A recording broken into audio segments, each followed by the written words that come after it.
আসসালামু আলাইকুম দর্শক, আমাদের তারসিরা টিভির বোয়া নিউজে আপনাদের স্বাগতম। প্রথমে শুনবেন বিস্তারিত, তারপর শিরোনাম।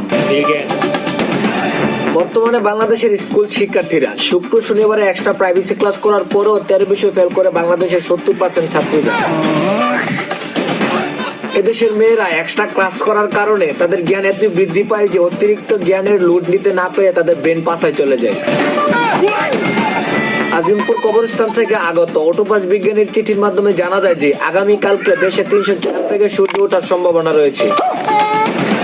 জানা যায় ডিসেম্বরে বন্ধের ছুটি পেয়ে সূর্য চলে যায় তার নানির বাড়ি মঙ্গল গ্রহে।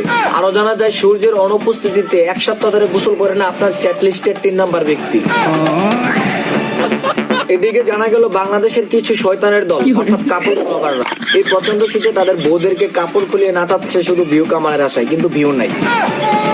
আপনারা যারা প্রতিদিন টিকটক, ফেসবুক, ইনস্টাগ্রাম এবং ইউটিউবে ভিডিও আপলোড করতেছেন কিন্তু লাইক, ভিউ, ফলোয়ার্স কিছু আসতেছে না, তাদের জন্য আমরা নিয়ে আসছি একটি বিশ্বস্ত ওয়েবসাইট।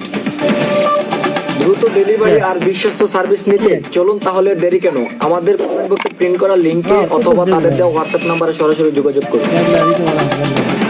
আইফোন ইউজারদের হাজারো স্বপ্ন ভেঙে চুরমার করে দিল বাংলাদেশের চোরেরা। আনঅফিশিয়াল এবং চুরি হওয়া সব ফোনগুলোকে ব্লক করে দিচ্ছে আইফোন কোম্পানি। সুতরাং আমার বন্ধু চুদ্দিক বঙ্গের ধারণা অনুযায়ী বাংলার আইফোন চোরেরা এখন লেন্ডির পানে উগাচ্ছে না।